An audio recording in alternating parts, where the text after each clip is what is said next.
রেহাজ ধীরে ধীরে ময়লা ঝুড়ি হাতের বাড়ির পিছনের দিকে হাঁটছিল। তার গায়ে পুরনো জামা, মুখে অস্বস্তির ছাপ লেগে আছে।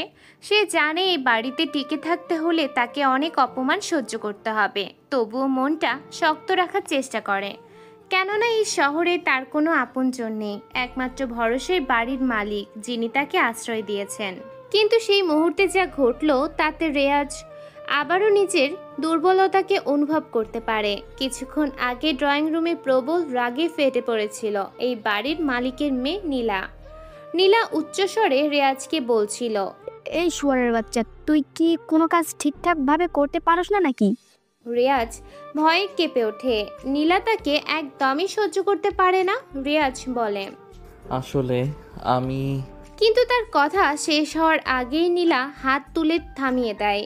নীলার চোখে তাচ্ছিলের দৃষ্টি ছুড়ে দিয়ে বলল, থাক, আর বলতে হবে না। তোদের মতো চাকরদের কিভাবে শিক্ষা দিতে হয় তা আমি খুব ভালো করেই জানি।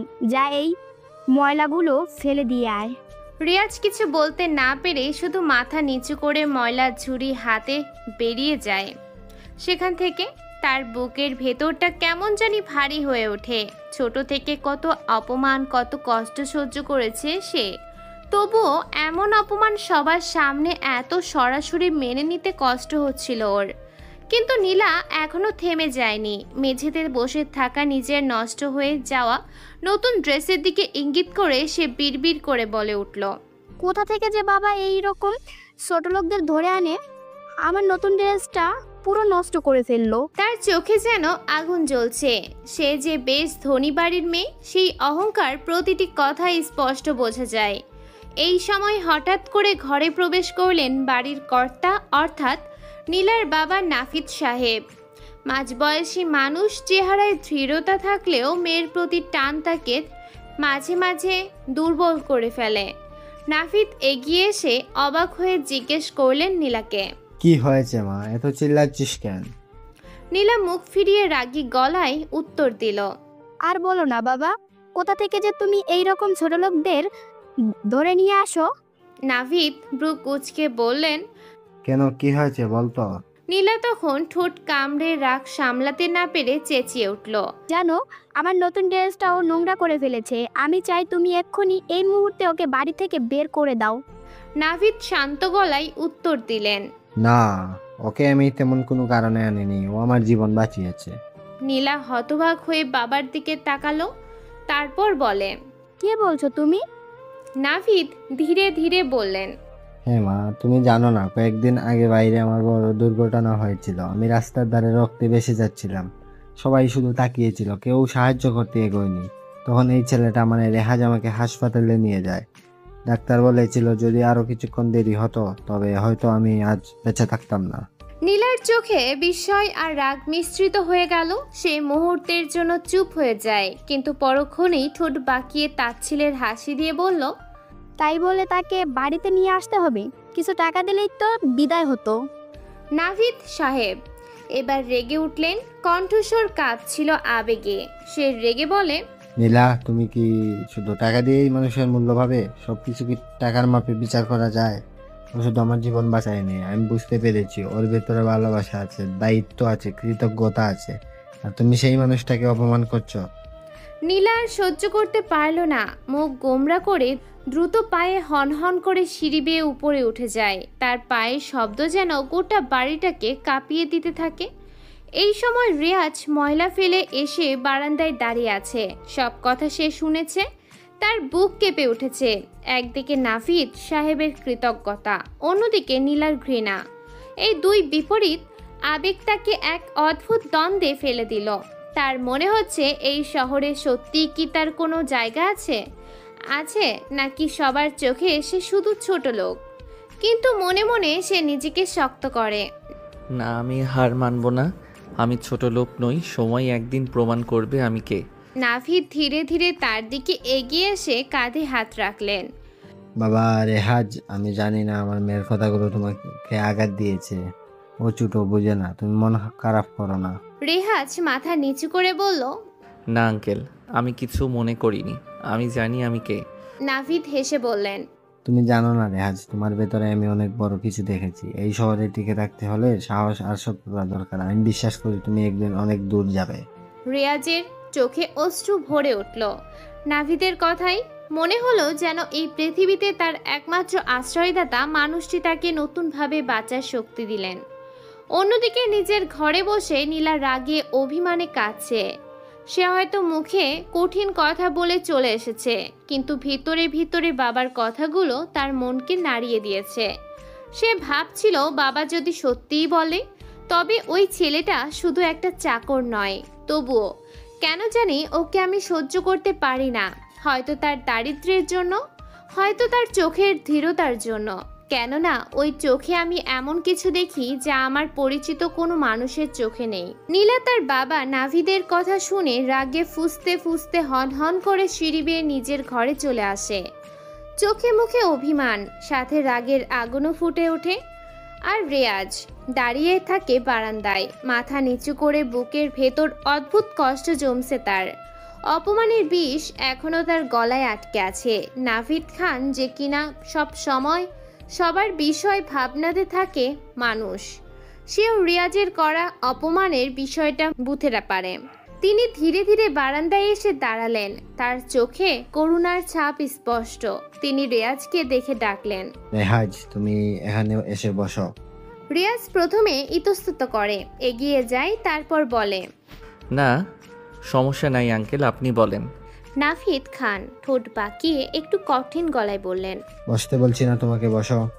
বাধ্য হয়ে রেহাজ পাশে রাখা কাঠের চেয়ারে বসলো। বুকের ভেতর তার ভয় জমা হচ্ছে, যেন আবার কোনো তিরস্কার আসতে চলেছে। তবে সে কিছু বলে না, চুপচাপ বসে থাকে। এমন সময় নাভিদ খান গভীর নিঃশ্বাস নিয়ে বললেন, বাবা রেহাজ, তুমি নীলার কথায় রাগ করেননি তো? রেয়াজ মুখ নিচু করে শান্ত গলায় বলল, না আঙ্কেল, আমার রাগ করার কিছুই নেই, এটা স্বাভাবিক কিছু। নাভিদ খান কিছুক্ষণ চুপ করে রইলেন, যেন ভেতরে ভিতরে কিছু ভাবছিলেন। তারপর আবার বললেন, আচ্ছা, তোমার ব্যাপারে একটু কিছু জানতে চাই। রেহাজ দ্বিধাভরা কণ্ঠে উত্তর দিল, বলেন, কোনো সমস্যা নাই। তোমার বাড়ি কোথায় নাল? রিয়াজ একটু চমকে উঠল। হঠাৎ এমন প্রশ্ন, সন্দেহ হলো হয়তো তাকে বিদায় করার পথ খুঁজছেন। তবুও সে সত্য বলল, জি আঙ্কেল, চাঁদপুর বাড়ি। নাভিদ খান মাথা নেড়ে বললেন, ও তাই নাকি? তোমার বাড়িতে কে কে আছে? রিয়াজের চোখ মুহূর্তে ঝাপসা হয়ে ওঠে। কিছুক্ষণ নীরব থেকে ধীরে ধীরে বলল, আসলে আঙ্কেল, আমার কেউ নেই। এই উত্তর শুনে নাভিদের চোখও গভীর হয়ে উঠল আবেগে। এতিম একটা ছেলে নাভিদ। নাভিদ মন খারাপ করে বলে, ও আসলে এভাবে জানতে চাইনি। রিয়াজ কষ্ট চেপে রাখা হালকা হাসি দিল। তারপর বলে, সমস্যা নাই, আপনি বলেন। নাভিদ খান এবার অন্য টপিকে চলে যায়। তিনি আবার প্রশ্ন করলেন, রেহাজ, তুমি কি পড়াশোনা করো? জি, কোন ক্লাস অবধি পড়েছিলে? উচ্চ মাধ্যমিক পর্যন্ত। নাভিদের চোখ হঠাৎ উজ্জ্বল হয়ে উঠল। সে তাৎক্ষণিক প্রশ্ন করে, কি তুমি উচ্চ মাধ্যমিক পর্যন্ত পড়াশোনা করেছো? জি। মানে পড়াশোনা করার ইচ্ছা এখনো আছে? জি, কিন্তু কোন কিন্তু না, শোনো আমি তোমাকে পড়াবো। নাহিদ এতটুকু বলে থামলো, যেন তার জীবনে বাঁচানোর ক্ষণ ঋণ শোধ করার সুযোগ পেলেন একটা। নাভিদের কণ্ঠ ধীর হয়ে উঠল। সে বলে, রেহাজ বিস্মিত হয়ে তাকালো নাভিদের দিকে, যেন নিজের কানকে বিশ্বাস করতে পারছে না। রিয়াজ অবাক হয়ে বলে, কিন্তু আপনি কেন আমাকে পড়াবেন? আমি তো সাধারণ এতিম একটা ছেলে, বাড়িতে এনে কাজ দিয়েছেন, এটাই তো অনেক। এইসব কিছুই না। কেন, কোনো অসুবিধা আছে নাকি? না আঙ্কেল, অসুবিধা নেই। তাহলে ঠিক আছে, কালই তোমার ভর্তি কনফার্ম করবো। ভালো করে পড়াশোনা করবে, কেমন? আমি আছি তো। রিয়াজের দু চোখ আর মন বিস্ময় আর কৃতজ্ঞতায় ভরে উঠল। বুক কাঁপতে লাগলো খুশিতে। তার ঠোঁট কাঁপলো কিছু বলার জন্য। ধন্যবাদ, ধন্যবাদ আঙ্কেল। কি যে বলি আর। নাভিদ সাহেব মুচকি হাসলো। কিন্তু ওদিকে কোণের ঘর থেকে নীলা এই কথোপকথনের খানিকটা শুনে ফেলে। তার মুখ লাল হয়ে উঠল রাগে। বাবার চোখে কেন এত মূল্য পেল এই চাকর ছেলেটা? নীলা তার বাবার এমন সিদ্ধান্ত কিছুতেই মেনে নিতে পারছে না। তাৎক্ষণিক নীলা কিছু বলেও না। সে চলে আসে আবার নিজের ঘরে। পরের দিন নীলা বসে আছে গাড়িতে। নাভি তো আসলো। নীলা তার বাবাকে বলে, বাবা আমাকে দাও, আমি চালিয়ে নিয়ে যাচ্ছি। নাভিদ সাহেব হেসে বলে। না, আজকে আমি নিয়ে যাব। নীলা বলে, আচ্ছা তাহলে চলো। একটু অপেক্ষা করো, কেন? রেজাজ আসবে, তাকে নিয়ে যাব।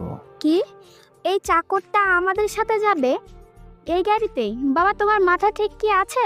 হ্যাঁ আছে, আর সে চাকর নয়, সে এসেছে ডাকতে, নিজ থেকে কাজও করে। সে চাকরি, আমি যাব না গাড়িতে।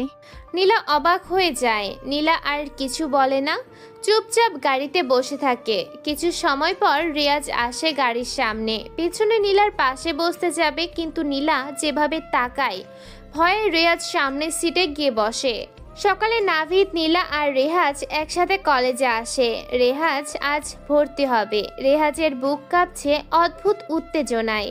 নতুন পথ, নতুন স্বপ্ন, সবকিছু যেন নতুন রঙে রঙিন হয়ে উঠেছে। সে কখনো ভাবেনি এমন কোনো সুযোগ তার আসবে। কিন্তু নীলা পুরো পথটায় মুখ গোমড়া করে বসে রইল। একবারও চোখ ফেরালো না রেহাজের দিকে। তার অহংকার মানতে পারছিল না যে বাবার ইচ্ছায় একই কলেজে পড়বে সেই ছেলেটা, যাকে সে চাকর ছাড়া আর কিছুই ভাবে না। কিছু সময় পর ভার্সিটিতে চলে আসে। নীলা দ্রুত নেমে যায় গাড়ি থেকে। নীলা এই ভার্সিটিতে পড়ে। নাভিদ রেহাজকে নিয়ে অফিস রুমে আসে। কিছু সময়ের ভিতরে ভর্তি প্রক্রিয়া শেষ হয়। রেহাজ নিজেই বাড়ি চলে আসে। সে কিভাবে শুরু করবে বুঝতে পারে না। দিন কেটে যেতে থাকে, কিন্তু প্রথম 1 মাস রেহাজ নিয়মিত ক্লাসে যায়নি, কারণ বাড়িতে রোজ নীলার কটূক্তি। কথায় কথায় তার ভার্সিটিতে তারা ক্লাসে ভর্তি হবার বিষয়টা নিয়ে খোঁটা দেয়া। কলেজে গেলে সে কি করবে সেসব নিয়ে বলাতে রেহাজ আর ভার্সিটিতেই যায়নি মাসখানিক। যদিও তার কাছে কলেজের পরিবেশ, নীলার দৃষ্টি, সহপাঠীদের কটূক্তি, কি হব সব মিলিয়ে তার ভেতরে এক অদৃশ্য ভয় কাজ করছিল। অন্যদিকে নীলা প্রতিদিন নিয়মিত ক্লাসে যেত। তার পরিচিত বন্ধু বান্ধব, বিশেষ করে রিফা, কলেজের অন্যতম দাপুটে মেয়ে, তারা নীলাকে কেন্দ্র করে গড়ে তুলেছিল এক প্রকার ছোট্ট রাজত্ব। মাসখানিক পর রেহাজ ভার্সিটিতে যাবে ঠিক করেছে। নীলা আগেই চলে গেছে। 1 মাস পর অবশেষে সাহস সঞ্চয় করে রেহাজ কলেজে যাওয়ার সিদ্ধান্ত নেয়। সেদিন সকালটা তার কাছে নতুন জীবনের মতো মনে হচ্ছে। মনের ভেতর দ্বিধা কাজ করে, কিন্তু নাভিদের দেওয়া উৎসাহ মনে পড়ে আবার শক্ত হয়। সে গুটি গুটি পায়ে কলেজের গেটের ভেতরে দিয়ে প্রবেশ করে। চোখে বিস্ময় লেগে আছে। এত বড় ক্যাম্পাস, চারপাশে দৌড়ঝাঁপ করা শিক্ষার্থীরা, আড্ডা হাসিতে যেন ভরপুর জায়গা। কোথাও একদল ছাত্র ক্রিকেট খেলছে, কোথাও মেয়েরা আড্ডায় মেতে উঠেছে। হঠাৎ তার চোখ আটকে গেল কলেজ ক্যাম্পাসের এক কোণে। সেখানে দাঁড়িয়ে আছে এক বিশাল বকুল গাছ। গাছের নিচে ছায়া, আর মাটিতে ছড়িয়ে ছিটিয়ে আছে সাদা বকুল ফুল। রেহাজের মনে হলো এই গাছটা যেন তার জন্যই অপেক্ষা করছে। হয়তো এখানেই একদিন সে শান্তি খুঁজে পাবে। কিন্তু সেই মুহূর্তে দূর থেকে ভেসে এলো কয়েকটি কণ্ঠ রেহাজের কানে। নীলার বান্ধবী রিফা রেহাজকে দেখে হেসে উঠে বলল, আরে নীলা, দেখ তো, ওই যে একটা খ্যাতমার্কা ছেলে আসছে। নীলা চোখ সরু করে তাকালো সেদিকে। সঙ্গে সঙ্গে ঠোঁটে তাচ্ছিলের হাসি ফুটে ওঠে। সে আগুনে ঘি দেবার মতো করে রেহাজকে শুনিয়ে বলে, আরে এটা তো আমাদের বাড়ির চাকর ছেলেটা, শখ জেগেছে ভার্সিটিতে পড়বে। রিফা চোখ বড় করে অবাক হয়ে যায়। কিছু সময় পর বলে, কি বলিস? তাহলে তো আরো ভালো, এখন মজা হবে। দুজনে মিলেমিশে হাসতে থাকলো, যেন হাসি নয়, কারোর প্রাণ যাবার আক্রমণ। এদিকে রেহাজ ধীরে ধীরে এগিয়ে আসছে। তার চোখে ভয়, বুক ধরফর করেছে, তবুও সে সাহস করে পা ফেললো। কলেজের গেট পেরিয়ে ভেতরে আসে সে। চারপাশে একবার চোখ বুলিয়ে নিল। এই জায়গাটাই হবে তার নতুন যুদ্ধক্ষেত্র। নীলা এবার জোরে ডাক দিল রেহাজকে, এই যে মিস্টার চাকর, এদিকে আয়। রিফা হেসে নীলার সাথে গলা চড়ালো। এই, তোকে ডাকছি, শুনছিস না নাকি? রেহাজ ধীরে ধীরে তাদের দিকে তাকালো। চমকে যায় সে। চোখ পিরমির করে কিছুক্ষণের জন্য স্থির করলো দৃষ্টি। মনে হলো সে যেন আর আগের মতো ভীত নয়। এই প্রথমবার নীলার চোখের সঙ্গে রেহাজের চোখ সরাসরি মিলল। নীলার বুকের ভেতর হঠাৎ কেঁপে ওঠে। সে বোঝাতে পারল না এমন হবার কারণ রাগে নাকি অন্য কোনো কারণে। রেহাজ ধীরে ধীরে এগিয়ে এলো ওদের দিকে। মুখে কোনো কথা নেই, কিন্তু তার দৃষ্টি ছিল তীক্ষ্ণ, আত্মবিশ্বাসী, যেন সে বুঝে গেছে এ জীবন সহজ হবে না, তবে সে ভাঙবেও না, এগিয়ে যাবে। নীলা মুখ ঘুরিয়ে হেসে উঠল। সে বলে, দেখিস রিফা, এখন থেকে আসল মজা শুরু হবে। রিফা হাততালি দিয়ে হেসে উঠল। হ্যাঁ, এই ছেলেকে আমরা কলেজের আসল চাকর বানাবো। রেহাজ কিছু না বলে বকুল গাছটার নিচে গিয়ে দাঁড়ালো। তার চোখে ছিল গভীর এক প্রতিজ্ঞা। তোমরা আমাকে যতই অপমান করো আমি থামবো না।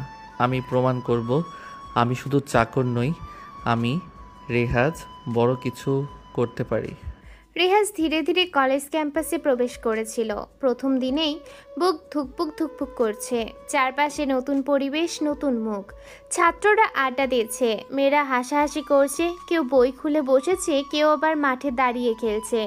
তার চোখ হঠাৎ আটকে গেল এক কোণে। সেখানে দাঁড়িয়ে নীলা আর তার বান্ধবী রিফা, দুইজনের হাতে রঙিন ফাইল, মুখে আত্মবিশ্বাসের ছাপ। তারা যেন সবার চেয়ে আলাদা, দৃষ্টি আকর্ষণের কেন্দ্রবিন্দু। রেহাজের দৃষ্টি তাদের ওপর পড়তেই নীলা ব্যঙ্গ ভরে বলে উঠল, এই যে মিস্টার চাকর, এদিকে আয়।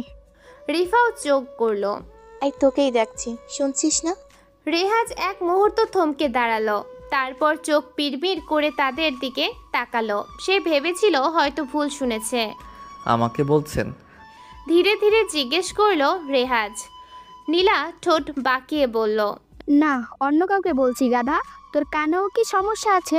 রেহাজ মাথা নিচু করে বলল, আসলে আমি ভেবেছিলাম অন্য কাউকে ডাকছেন। নীলা তীক্ষ্ণ দৃষ্টিতে তাকালো।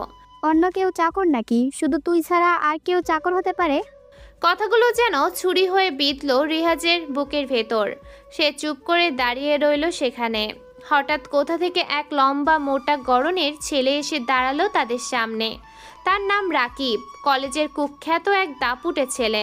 হাতে মোবাইল, কানে ইয়ারফোন ঝুলছে। সে হাসতে হাসতে নীলাকে জিজ্ঞেস করলো, কিরে নীলা, এই মুরগিটার মতো দেখতে ছেলেটা আবার কে? নীলা ঠোঁটে তাচ্ছিলের হাসি নিয়ে উত্তর দিল, রে, তোদের বলিনি আমাদের বাসায় নতুন চাকর এসেছে? সেই এই ছেলেটা। রাকিব চোখ কুঁচকে রেহাজের দিকে তাকিয়ে রেহাজকে মাপল, তারপর কড়া গলায় বলল, কিরে তুই কে? এই বাসা থেকে নিজে বের হবি না নাকি আমরা বের করে দেব? রেহাজ ভদ্র গলায় জবাব দিল। নাভিদ আঙ্কেল, যদি বলেন আমি বের হয়ে যাব। রিফা সঙ্গে সঙ্গেই বলল, আরে রাকিব, ও কথায় মানবে না, একটু বুঝিয়ে দে।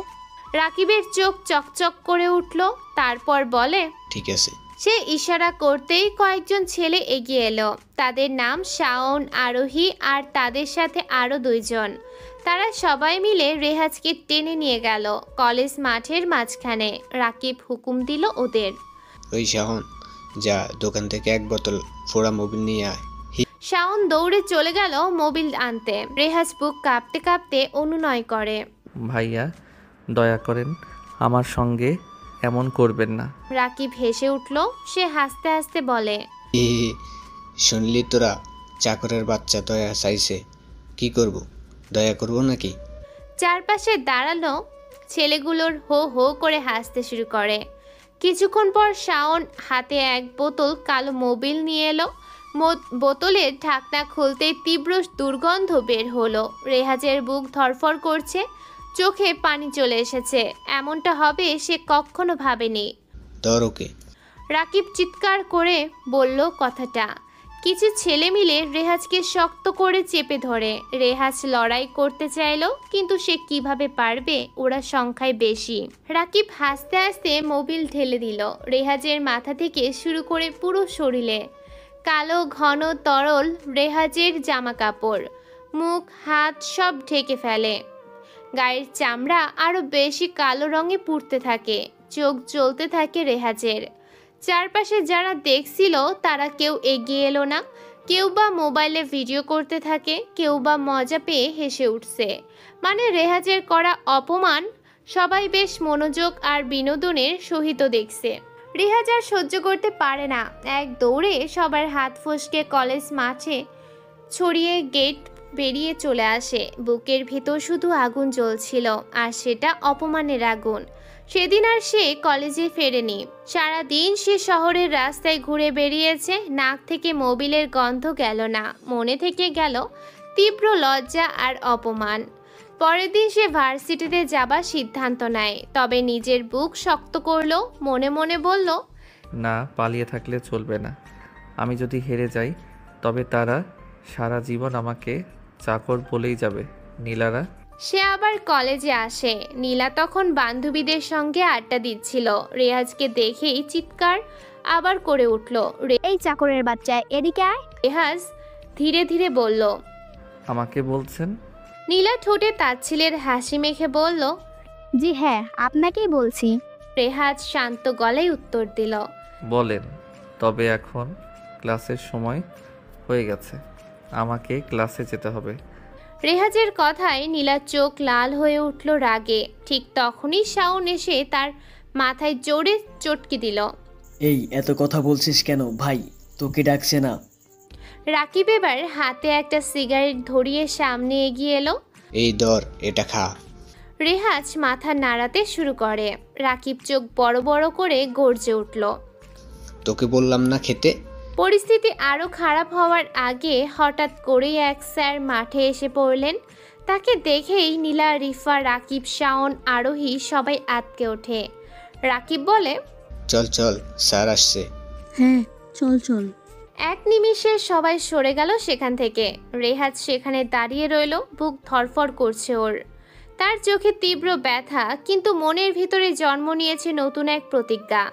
ঘটনাগুলো তাকে ভিতরে ভিতরে জ্বালিয়ে দিচ্ছে, কিন্তু সেই আগুনকে সে দুর্বলতায় রূপান্তর করে না, বরং প্রতিজ্ঞা করে। আমি ওদের প্রমাণ করে দেব আমি শুধু চাকর নই, আমি রেহাজ। আমার পরিচয় টাকা বা পদবিতে নয়, আমার মেধা আর পরিশ্রমে। সে মাথা নিচু করে ক্লাসের দিকে হাঁটা দিল। ক্লাসরুমের ভেতরে বসে সে কলম বের করে। চারপাশে কিছু দৃষ্টি এখনো তাকে অবজ্ঞা করেছে। কেউ ফিসফিস করে হাসছে রেহাজকে দেখে, কিন্তু সে সেদিকে মন দিল না। অন্যদিকে নীলা নিজেও এক অদ্ভুত টানাফোড়েনে পড়ে। বাইরে সে রেহাজকে তাচ্ছিল্য করছে, তাকে অপমান করছে, কিন্তু ভিতরে ভিতরে বাবার কথাগুলো বারবার মনে পড়ছে ওর। এই ছেলেটাই আমার জীবন বাঁচিয়েছে, এই কথাটা সে ভুলতে পারে না। নীলা বুঝতে পারছে না কেন রেহাজের চোখে এত ধীরতা, কেন তার মুখে কোনো ভয় নেই, যদিও বারবার অপমানিত হচ্ছে। কোথাও গিয়ে যেন একটা হিংসা কাজ করছে। রেহাজ যে এত সাহস দেখাতে পারে তা নীলা কিছুতেই সহ্য করতে পারছে না। সেদিনের ঘটনা ছিল শুরু মাত্র। কলেজের আঙিনায় এক অদৃশ্য লড়াইয়ের সূচনা হলো বলা যায়। একদিকে রেহাজ অপমান সয়ে বাঁচতে অভ্যস্ত, কিন্তু অন্তরে জ্বলছে প্রতিজ্ঞার আগুন। অন্যদিকে নীলা, রিফা, রাকিবরা অহংকারে ভরা, ক্ষমতার জোরে চালিত মানুষ। কিন্তু সময় ধীরে ধীরে বদল আনবে। আজ যে রেহাজ মাঠ থেকে মোবিল মাখা অবস্থায় পালিয়েছে, একদিন সে রেহাজই প্রমাণ করবে তার আসল শক্তি। ক্লাসের শেষে যখন স্যার চলে গেলেন, রেহাজ চুপচাপ ব্যাগ গুছিয়ে নিল। বকুল ফুলের গাছের নিচে দাঁড়িয়ে সে আকাশের দিকে তাকালো। বাতাসে বকুল ফুল উড়ে এসে তার কাঁধে পড়ে। সে মনে মনে বলল, হয়তো এই পৃথিবী আমাকে বারবার অপমান করবে, কিন্তু আমি হার মানব না। একদিন এরা সবাই দেখবে আমি কে। কলেজে ভর্তি হবার পর থেকে রেহাজ যেন এক অদ্ভুত পৃথিবীতে আটকা পড়ে গেছে। এখানে চারপাশে ধনী পরিবারের ছেলে মেয়ে, দামি ব্র্যান্ডের জামা কাপড়, দামি মোবাইল, দামি গাড়ি, সব কিছু যেন ঝকঝকে। আর ও সাধারণ ফতুয়ার ওপর হালকা ধোয়া ওঠা প্যান্ট, জুতাও যেন জীবনের সংগ্রামের সাক্ষী। প্রথম দিন থেকেই রেহাজ বুঝে গেছে এই কলেজের অনেকেই ওকে মেনে নিতে পারছে না। ওদের চোখে ও যেন কোনো চিড়িয়াখানার প্রাণী, যাকে দেখে তারা হাসবে, মজা নেবে আর অপমান করবে। তবুও রেহাজ মাথা নিচু করে নিজের মতো ক্লাসে আসে। শেষ বেঞ্চে গিয়ে বসে, কারোর সাথে বেশি কথা বলে না। পরের দিনও ঠিক এমন করেই রেহাজ ক্লাসে ঢুকে, কিন্তু আজ কিছুটা ভিন্ন কিছু ঘটে। ক্লাসের মাঝে হঠাৎ এক ছেলে এসে রেহান পাশে দাঁড়ালো। ছেলেটার গায়ে ঝকঝকে শার্ট, চোখে দামি চশমা, কিন্তু মুখে এক ধরনের সহজ সরল হাসি। ছেলেটার নাম সাকিব। সে রেহাজকে বলে, হ্যালো, আমি সাকিব। আর তুমি? রেহাজ একটু ইতস্তত করলো।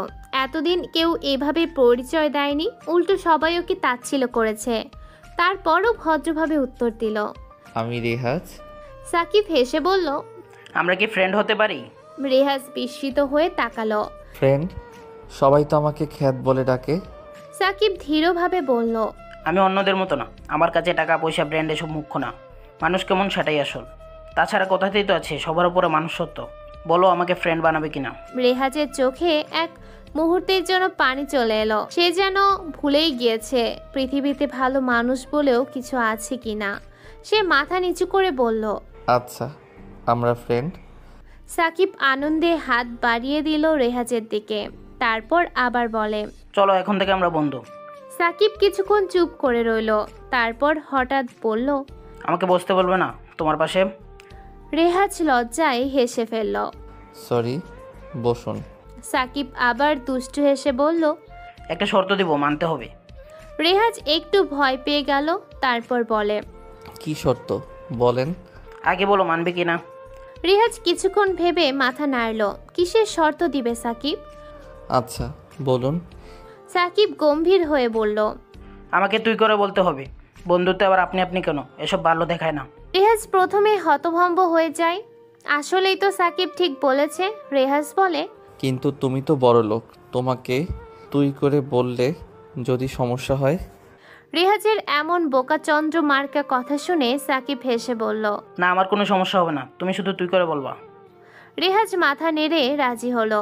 এরপর সাকিব রেহাজকে বলল, আরেকটা ব্যাপার, আমার বাকি ফ্রেন্ডদের সাথে পরিচিত হতে হবে। রেহাজ একটু থমকালো। তারপর বলে, আচ্ছা, হব।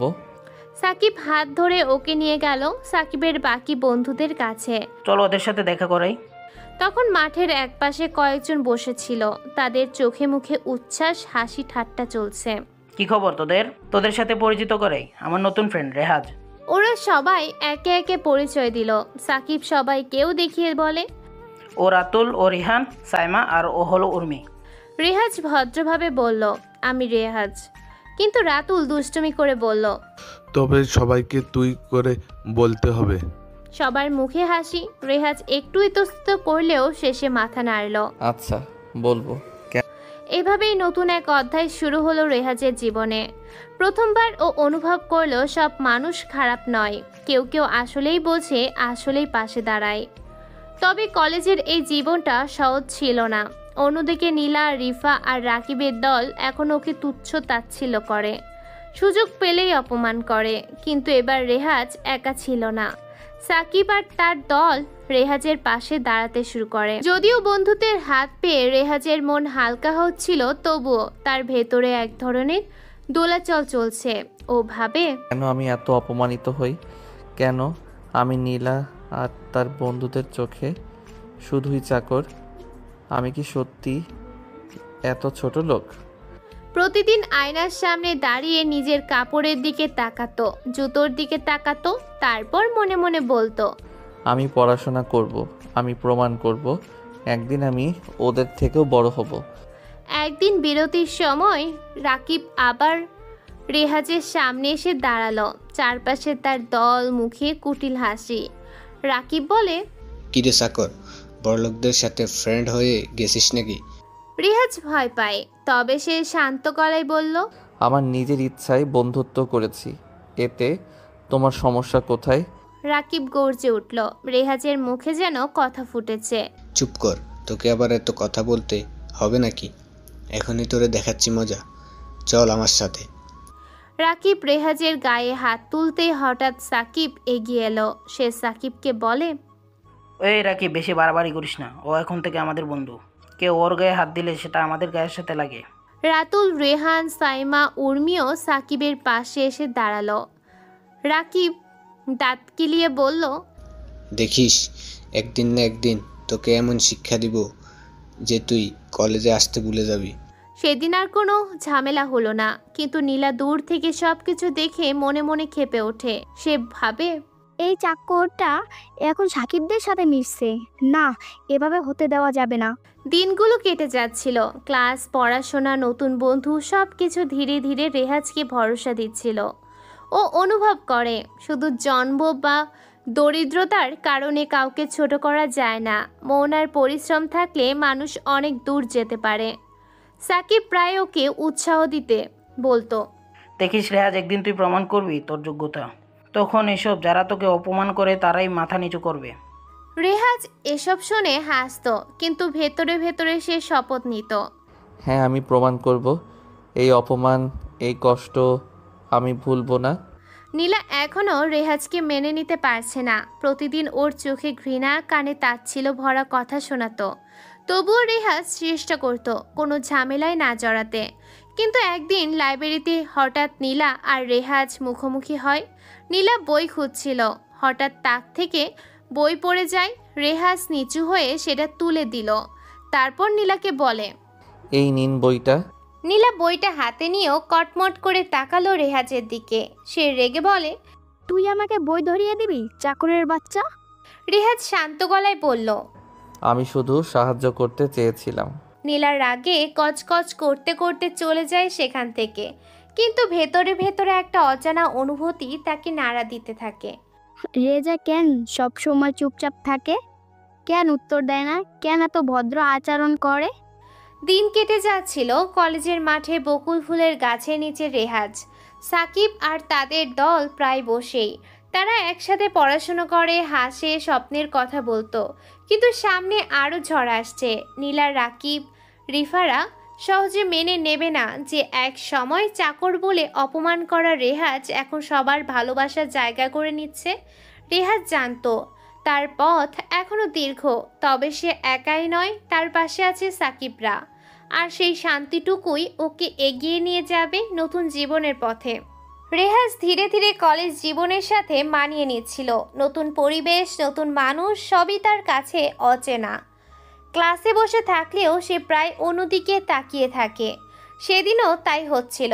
হঠাৎ স্যার তার দিকে তাকিয়ে বললেন, এই ছেলে দাঁড়াও। রেহাজ ভরকে গিয়ে উঠে দাঁড়ালো। জি স্যার। স্যার ভ্রুকুচকে প্রশ্ন করলেন, তুমি কি এই কলেজের ছাত্র? রেহাজের কথায় আগেই পেছন থেকে নীলা বলে উঠল, না স্যার, ও আমার চাকর। নীলার এই কথায় পুরো ক্লাস ফেটে পড়ল হাসিতে। চারদিক থেকে তাচ্ছিলের শব্দ উঠল। তবে রেহাজের কয়েকজন বন্ধু সাকিব, রাতুল প্রতিবাদে এগিয়ে এলো। থামো সবাই। স্যারের কণ্ঠে কঠোরতা, সাথে সাথেই পুরো ক্লাস চুপ হয়ে গেল। স্যার আবার রেহাজকে জিজ্ঞেস করলেন, তুমি কি কলেজে নতুন? জি। আগে কোথায় থাকতে? আগের জায়গাটা অজানা থাক। স্যার কিছুক্ষণ চুপ করে রইলেন, তারপর আর কোনো কথা না বলে লেকচার চালিয়ে গেলেন। রেহাজ মাথা নিচু করে আবার বসে পড়ল নিজের জায়গাতে। ক্লাস শেষে দুপুরে মাঠের বাইরে কয়েকজন বন্ধু মিলে আড্ডা দিচ্ছিল রেহাজ। তখন হঠাৎ শাওন এসে হাজির ওদের সামনে। শাওন বলে, ওই রেহাজ, তোকে রাকিব ভাই ডাকছে। সাকিব সঙ্গে সঙ্গে বাধা দিল। ও যাবে না। শাওন চোখ পাকিয়ে বলল, আমি তোকে বলছি না, ওকে বলছি। সাকিবের রাগ বাড়ল। সে বলে, না রেহাজ, তুই যাচ্ছিস না, ওরা তোকে রেগিং দেবে। কিন্তু রেহাজ কারো কথা শুনল না। চুপচাপ শাওনের সাথে এগিয়ে গেল। কিছুটা ভয়, কিছুটা অজানা কৌতূহল তাকে টেনে নিচ্ছিল। মাঠের এক কোণে রাকিব দাঁড়িয়েছিল। চারপাশে কয়েকজন ছেলে। রাকিব রেহাজকে দেখেই সামনে এগিয়ে এলো। রিয়াজকে বলে, এই তোকে না বলছি নীলাদের বাড়ি থেকে চলে যেতে? রেহাজ মাথা নিচু করে রইল, কোনো জবাব দিল না। রাকিব হঠাৎ রেহাজের কলার ধরে টেনে বলল, যে সময় গায়ে মায়ের পড়বে তখন ঠিক হয়ে যাবে। কালকের পর থেকে যেন তোকে নীলাদের বাড়ির আর কলেজে না দেখি, এখন যা। রেহাজ কোনো প্রতিবাদ করল না। শান্ত মুখে সেখান থেকে বের হয়ে বাড়ি ফিরে গেল। পরদিন সকালে যখন কলেজের গেটে ঢুকছিল রেহাজ, তখনই দেখতে পেল রাকিব, শাওন আর তাদের আরও কয়েকজন লোক দাঁড়িয়ে আছে। তাদের চোখে বিদেশ স্পষ্ট।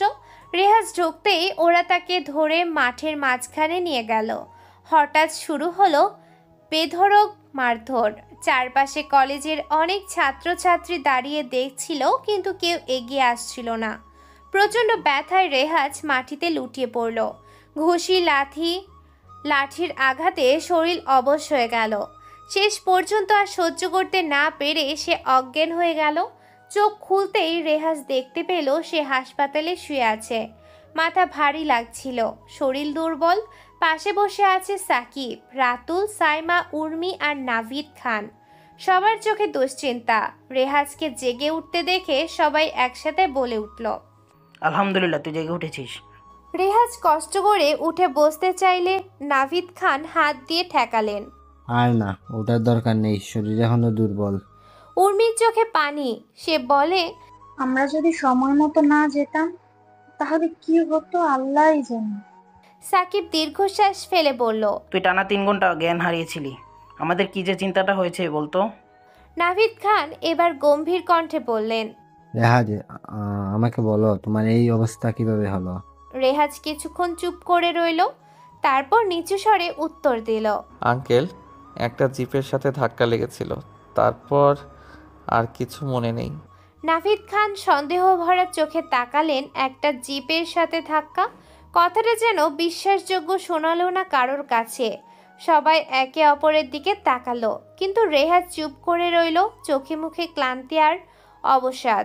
বাস্তবে রেহাজ জানতো যে ওর এই অবস্থা রাকিবদের হাতে মার খাওয়ার ফল, কিন্তু সে কাউকে কিছু বলল না। কেন যেন তার ভেতরে এক অদ্ভুত ধীরতা তৈরি হয়েছে। হয়তো সে জানে এই সত্য প্রকাশ করলে আরও বড় বিপদ আসবে, কিংবা হয়তো নিজের দুর্বলতা কারোর সামনে দেখাতে চাচ্ছিল না। সাকিব আর রাতুল দুজনেরই সব বুঝতে পারে, তবে তারা কিছু বলল না। সবার সামনে বিষয়টা চাপা থাকায় বুদ্ধিমানের কাজ মনে হলো।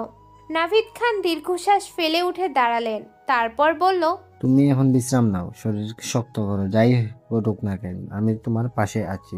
রেহাজ চোখ বন্ধ করে। মনের ভিতরে হাজারো ঝড় বয়ে যাচ্ছে। চারপাশে যারা বসে আছে মানে ওর বন্ধুরা, শুভকাঙ্ক্ষীরা, তাদের জন্য এক ধরনের কৃতজ্ঞতা অনুভব করছিল সে। কিন্তু ভিতরে ভিতরে সে জানে রাকিবদের সাথে লড়াই এখনো শেষ হয়নি। রেহাজের হাতে ছিল ভাঙাচোরা মোবাইল, সেই ফোন যার প্রতিটি বাটন জুড়ে তার জীবনের কষ্টের মতো দাগ পড়ে আছে। হাসপাতালের একটা বেডে সে শুয়ে আছে। সে ফোন থেকে নম্বর বেছে ডায়াল করলো। সাকিবেরা চলে গেছে অনেক আগে, নাম্বারটি মৌ নামে সেভ করা। মৌকে সে আসতে বলে তার ঠিকানায়। বেশ কিছু সময় পর মৌ আসে হাসপাতালে। রেহাজকে এমন অবস্থা দেখে বলে, তোর এই অবস্থা কে করেছে? কেউ না। বল আমাকে। পরে বলবো, কাউকে জানাস না এখন। আচ্ছা বল। একটা কাজ করে দিবি? হ্যাঁ বল। কথাটা ছোট হলেও মধ্যে এক অদৃশ্য তাগিদ কাজ করছিল। কিছুক্ষণ পরে মৌ এসে পৌঁছালো। মোর চোখে একটা চেনা করুণতা ছিল। সে জানতো রেহাজকে, জানতো তার অতীতের ছায়া কেমন ঘন। তোকে নীলার বিষয়ে কিছু বলি, তুই ওর সামনে শুধু আমার কাছের বন্ধু হবার অভিনয় করবি। রেহাজ তখন মৌকে নীলার পুরো ব্যাপারটা খুলে বলে, জানাই কিভাবে সে নীলার প্রতি এক সময় দুর্বল ছিল, কিন্তু নীলা, রাকিব আর ওর বন্ধুরা মিলে তাকে শুধু ঠকিয়েছে না, অপমানও করেছে। এখন সে বদলাতে চায়, আর এই বদলের অংশ হিসেবে সে চায় মৌ যেন শুধু বন্ধু সেজে নীলার সামনে থাকে। এই শর্তে মৌ রাজি হয়। 3 কয়েক কেটে যায়। রেহাজ এখনও একটু সুস্থ। একদিন সে ভার্সিটিতে আসে, সঙ্গে মৌ ছিল। গেটের পাশে রাকিব আর ওর দল দাঁড়িয়ে আছে। রেহাজ ভার্সিটিতে এসে ক্লাসের দিকে যায়, আর বারান্দায় দাঁড়িয়ে বাইরে তাকিয়ে দেখে এক অদ্ভুত দৃশ্য। রাকিব ও তার বন্ধুরা মৌকে র্যাগিং করছে, অশোভন ভঙ্গিতে কথা বলছে মৌয়ের সাথে, বাজে মন্তব্য ছুড়ে দিচ্ছে। রেহানের মুখ শুকিয়ে যায়। সে অবাক হয়, কারণ এই মই তো তার পাশে ছিল হাসপাতালে, তার সবটা জেনেও পাশে দাঁড়িয়েছিল। আর এখন হঠাৎ সে দেখে নীলা এসে দাঁড়ায় ওদের সামনে। নীলা হাসতে হাসতে রেহাজকে বলে ওঠে, এই দেখ কে এসেছে। কে এসেছে? আরে দেখছিস, আমাদের সেই পুরনো চাকর মশাই। রেহাজ কিছু বলার আগেই মৌ বলে ওঠে, আপনার ভাষা ঠিক করুন। এই কথা শোনার সাথে সাথেই নীলা চরম অপমানিত হয়ে মৌকে এক চড় কষায় এবং ঠোঁট বাঁকিয়ে বলে, ওই আমি আমার চাকরকে যা খুশি বলবো, তাতে তোর কি? হঠাৎ চুপ থাকা মৌ এবার সামনে এসে দাঁড়ায়, গলার স্বরে একটু ভয় ছিল না। সে বলে, আমার হবু বর, ওকে কিছু বলা মানে আমাকে বলা। এই কথা শোনার পর মুহূর্তেই রাকিব চরম রাগে মৌকে একটা থাপ্পড় মারে। মৌয়ের ঠোঁট ফেটে রক্ত বের হয়। এই দৃশ্য দেখে রেহাজ আর নিজেকে ধরে রাখতে পারে না। সে ছুটে গিয়ে রাকিবের বুক বরাবর এমন এক লাথি মারে যাতে রাকিব কয়েক হাত দূরে গিয়ে পড়ে যায়। পুরো কলেজ থমকে যায় সে সময়, যে রেহাজকে সবাই অবহেলা করে। সেই ছেলেটা কি না রাকিবের গায়ে হাত তুলেছে। রাকিব ব্যথায় ছটফট করতে থাকে। ওর বন্ধুরা এসে রেহাজকে মারতে যাবে। রেহাজ একে একে সবাইকে ঠান্ডা করে দেয়। তার চোখে যেন আগুন। এরপর সে এগিয়ে যায় রাকিবের দিকে। রাকিবকে বলল, আমি চেয়েছিলাম ভালো মানুষ হতে, সব ভুলে শান্তিতে থাকতে চেয়েছিলাম, কিন্তু তোরা আমাকে ভালো হতে দিলি না। আমাকে হয়তো জানিস না, এতদিন ইচ্ছে করেই চুপ ছিলাম। এরপর সে নীলার দিকে তাকিয়ে বলে, আমি চাইলে তোকে এখনই মারতে পারতাম, কিন্তু আমি মেয়েদের মারি না। তবে আমার অনেক রকম রূপ আছে, আজ একটা দেখলি। সবাই তখন থ হয়ে যায়। পুরো কলেজ চুপচাপ দাঁড়িয়ে, কেউ সাহস করে কিছু বলছে না। নীলা হতভম্ব হয়ে শুধু তাকিয়ে থাকে। রেহাজ বইয়ের হাত ধরে সোজা বেরিয়ে আসে কলেজ থেকে, নিয়ে যায় মৌকে তার বাড়িতে। বাড়িতে এসে রেহাজ চুপচাপ বসে। তখন রেহাজ হঠাৎ বলে ওঠে, ওই তুই কি বললি? কই, কখন? কলেজের সবার সামনে আমি তোর কি হই? রেহাব একটু চুপ করে থাকে, তারপর বলে, রাগে বলেছিস তাই না? কেন, যা বলেছি তা কি মিথ্যা? এবার সত্যি ঘাবড়ে যায় রেহাজ। কি বলবে সে বুঝতে পারে না। মৌ বলে, কিছু না। এটা বলে মৌ রুমে চলে যায়। রেহাজ তখন চুপ করে বসে থাকে। তার চোখে যেন এক নতুন জীবনের ছায়া। অনেক কিছু হারিয়েছে সে, কিন্তু মৌকে পেয়েছে। যে মানুষটা তার সবচেয়ে খারাপ সময়ে পাশে দাঁড়িয়েছে, তার জন্য লড়েছে। কিন্তু রেহাজ জানে প্রতিশোধ নয়, পরিবর্তনই সবচেয়ে বড় উত্তর। আর মৌ ছিল সেই পরিবর্তনের প্রথম সাক্ষী। জীবন সবসময় নিখুঁত হয় না, কিন্তু মানুষ আসে শিখিয়ে দিতে। আবার কিছু মানুষ থেকে যায় পাশে নীরবের শক্তি হয়ে। রেহাজের জীবনে মৌ ছিল সেই নীরব শক্তি, যে শুধু পাশে থেকেই প্রমাণ করেছে ভালোবাসার চিৎকারে নয়, সময় মতো পাশে দাঁড়ানোর মধ্যেই সত্য। পরদিন সকালে রেহাজ কলেজে আসে। আগের দিনের ঘটনার পর রেহাজের মনে ছিল একটু শঙ্কা, একটু উত্তেজনা। কিন্তু গেটের সামনে আজ কোনো অচেনা মুখ ছিল না, না ছিল রাকিবের কোনো সাঙ্গপাঙ্গ। কলেজের পরিবেশ যেন হঠাৎ করেই শান্ত হয়ে গেছে। রেহাজ গিয়ে বসলো তার বন্ধু সাকিব, রাতুল, উর্মি ও সাইমার পাশে। মুখে হাসি নিয়ে রেহাজকে বলল, কালকে তুই যেভাবে রাকিব আর শাওনকে মাইর দিছিস, কসম আমার তো আজকেও ভয় করছে। রাকিবের বাবাকে তো তুই জানিস না, অনেক বড় নেতা, তোরে ছাড়বে না ভাই। রেহাজ হালকা হেসে বলল, মানে? আরে ভয় পাবি না, আমি আছি না, কিছু হবে না। তাদের কথা শুনে রেহাজ কিছু বলল না। সে জানে কি হতে যাচ্ছে, কিন্তু ভয় তাকে কখনো দমন করতে পারেনি। হঠাৎ কলেজের বাইরে কয়েকটা পুলিশের জিপ এসে দাঁড়ায়। জিপ থেকে নামেন একজন প্রভাবশালী মানুষ। হাবভাবেই বোঝা যাচ্ছিল উনি সাধারণ কেউ নন। সঙ্গে রাকিব আর কয়েকজন পুলিশ অফিসারও ছিল। সোজা চলে আসে তাদের ক্লাসে। সবাই থম মেরে যায়। লোকটা গর্জে ওঠে, কার এত বড় সাহস আমার ছেলেকে মারার? রাকিব রেহাজের দিকে তাকিয়ে সাথে সাথে বলে উঠল, বাবা, ওই শালা রেহাজ আমাকে মেরেছে। লোকটা অর্থাৎ রাকিবের বাবা রেহাজের দিকে আঙ্গুল তুলে চিৎকার করে বলে, তোর এত সাহস? তুই আমার ছেলের গায়ে হাত তুলেছিস, আজ তোকে এমন শিক্ষা দেবো যা সারা জীবন মনে রাখবি। নীলা পেছন থেকে মুচকি হেসে বলে উঠল, অফিসার, ওকে এমন শিক্ষা দেন যে জীবনে কিছু করতে না পারে। পুলিশ অফিসার মাথা নেড়ে সম্মতি জানায়। আপনার চিন্তা নেই ম্যাডাম। রেহাজ তখন হঠাৎ বলে ওঠে, স্যার আপনি ভুল করছেন। তুই কি বললি? এখন তোকে থানায় নিয়ে যাব। কথাটা বলে অফিসার হুকুম দেয়, হাবিলদার ওকে অ্যারেস্ট করো। রেহাজকে হাত কড়া পরিয়ে মাঠের মধ্য দিয়ে নিয়ে যেতে থাকে। চারপাশে ছাত্র ছাত্রীদের গুঞ্জন। কেউ কিচ্ছু বোঝে না, সবাই হতভম্ব। মৌ ছুটে আসে, রেহাজের হাত ধরে কান্না শুরু করে। অফিসার, আপনারা ভুল করছেন, ওর কোনো অপরাধ নেই। তুই শেখাবে আমাকে গাড়িতে তো লোকে। চিৎকার করে অফিসার। রেহাজকে থানায় নিয়ে যাওয়া হয়। সেখানে তাকে কয়েকবার মারধর করা হয়। থাপ্পড় ঘুষি পুলিশরা নিজেদের ক্ষমতা দেখাতে থাকে, অথচ রেহাজ ছিল চুপচাপ। কোনো প্রতিশোধ নেই, কোনো অভিযোগ নেই। ঠিক তখনই থানার বাইরে গাড়ির শব্দে পুরো এলাকা কেঁপে ওঠে। ভেতর থেকে বেরিয়ে আসে অফিসার। দেখেন একে একে 3টি বিলাসবহুল গাড়ি থামে থানার গেটের সামনে। গাড়ি থেকে নামে 3জন ভয়ঙ্কর ব্যক্তিত্বের অধিকারী পুরুষ, সাব্বির, মিরাজ আর মানিক। দেশের অপরাধ জগতের 3টি সবচেয়ে বড় নাম। তাদের পেছনে দাঁড়িয়ে আর কতগুলো লোক, সবাই মাফিয়া কিংয়ের লোক। পুলিশ অফিসার এগিয়ে যায় মানিকের দিকে। আসসালামু আলাইকুম স্যার, আপনি এত কষ্ট করে এলেন কেন? বললেই তো চলে আসতাম। মানিক কোনো উত্তর না দিয়ে চেহারার কঠোরতা নিয়ে বলে, রাজা যখন জেলে তখন প্রজারা কি ঘরে বসে থাকবে? স্যার ঠিক বুঝতে পারছি না। এই বলে শেষ হতেই মানিক এক ঝটকায় অফিসারকে চড় মারে।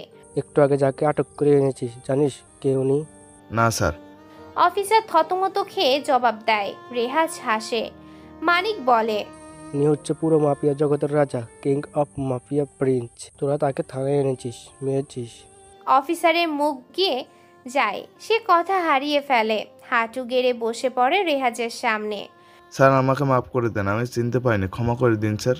রেহাজ উঠে দাঁড়িয়ে এগিয়ে আসে। চোখে ছিল আগুন, মুখে এক শান্ত হাসি। তুই ভাবছিলি আমি সাধারণ কেউ, আমার ইতিহাস না জেনে আজকের কাজের বিচার করছিস?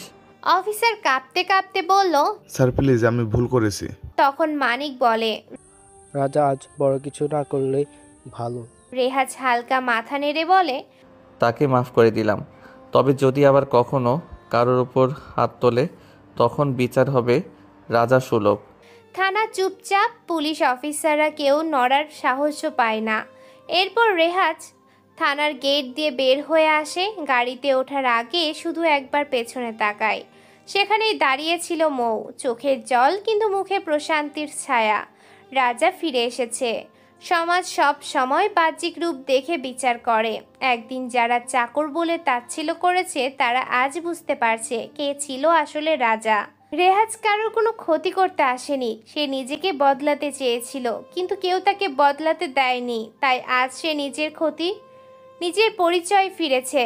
রাজা কখনো হারে না, সে শুধু অপেক্ষা করে সিংহাসনে ফেরার সময়টার জন্য। রেহাজ পুলিশের সামনে দাঁড়িয়ে আছে। অফিসারের চোখে ছিল অনুশোচনার ছাপ, কণ্ঠস্বর কাঁপছিল যেন। পুলিশ অফিসার বলল, স্যার আমাকে মাফ করে দিন, আমি না বুঝে ভুল করে ফেলেছি। জানি আমার কোনো ক্ষমা নেই, কিন্তু অনুগ্রহ করে একটিবার দয়া করুন। পুলিশ অফিসার ভয়ে কাঁপছে। সে আরও কিছু বলার আগেই রেহাজ হেসে ফেলল, একরকম হালকা ব্যাঙের হাসি। রেহাজের সামনে দাঁড়িয়ে থাকা পুলিশ অফিসার অবাক হয়ে তাকালো রেহাজের দিকে।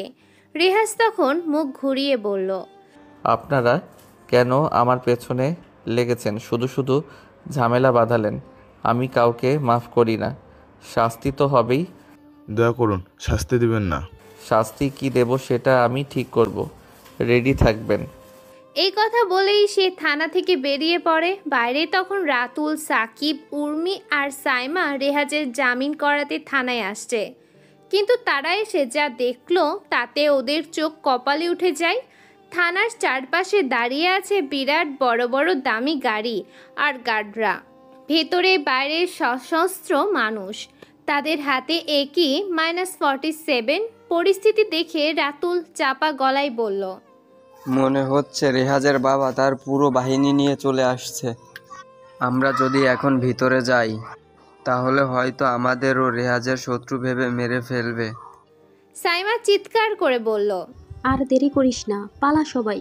তারা সবাই দ্রুত সেখান থেকে চলে যেতে শুরু করে। এদিকে তখন রেহাজ থানার গেট পেরিয়ে একটি ফোন করল মৌকে। মৌ সাথে সাথেই রিসিভ করে কল। মৌ রিসিভ করেই সে বলল, রেহাজ কই তুমি, ঠিক আছো? ভয় পেও না, সব ঠিক আছে। আমি আজই তোমার সঙ্গে দেখা করব। রেহাজ চলে যায় গাড়িতে করে। পরদিন কলেজে এক অদ্ভুত দৃশ্য দেখা গেল। রেহাজ ও মৌ একসঙ্গে কলেজে প্রবেশ করে। কলেজের সবাই থমকে যায়, কারোর মুখে বিস্ময়, চোখে ভয়ের ছাপ। আরেকদিকে রাকিব আর নীলা এক কোণে দাঁড়িয়ে রেহাজকে লক্ষ্য করছে। রাকিব কারোর সঙ্গে ফোনে কথা বলছে। একটু পরেই দেখা গেল কলেজ চত্বরে প্রায় 20 জন যুবক প্রবেশ করে। সবাই রেহাজকে ঘিরে দাঁড়ায়। রাকিব সামনে এসে বলল, তুই কি ভেবেছিস আমাকে মারবি আর পার পেয়ে যাবি? আজ তোকে শেষ করে ফেলবো। থানা থেকে ছাড়া পেয়ে ভুল করেছিস। রেহাজ চুপ করে হাসতে লাগলো। সে কোনো কথা বলল না। রাকিব আবার গর্জে উঠল, হাসছিস কেন? একটু পরে তোর মৃত্যু হবে, তখন বুঝবি হাসার মজা। হঠাৎ দূর থেকে গাড়ির শব্দ এলো। লম্বারগিনি গাড়ির শব্দ, সাথে আরো দামি গাড়ি। চোখ ধাঁধানো সব গাড়ি থেকে একে কলেজে চত্বরে ঢুকলো। প্রতিটি গাড়ি থেকে 3 জন করে কালো কোট পরা লোক নামতে শুরু করে। পুরো কলেজ তখন স্তব্ধ হয়ে যায়। এর মধ্যেই 4টি হেলিকপ্টার আকাশে দেখা গেল। 3টি সাধারণ মানের আর একটি ছিল অত্যন্ত দামি। হেলিকপ্টারগুলো কলেজ মাঠে ল্যান্ড করে। সেখান থেকে নামলো সাব্বির, মিরাজ ও মানিক। তারা রেহাজের ডান হাত। তারা সামনে এগিয়ে এসে রেহাজকে পরিয়ে দিল কোট, সানগ্লাস আর ঘড়ি। পুরো কলেজ হাঁ করে তাকিয়ে রইল।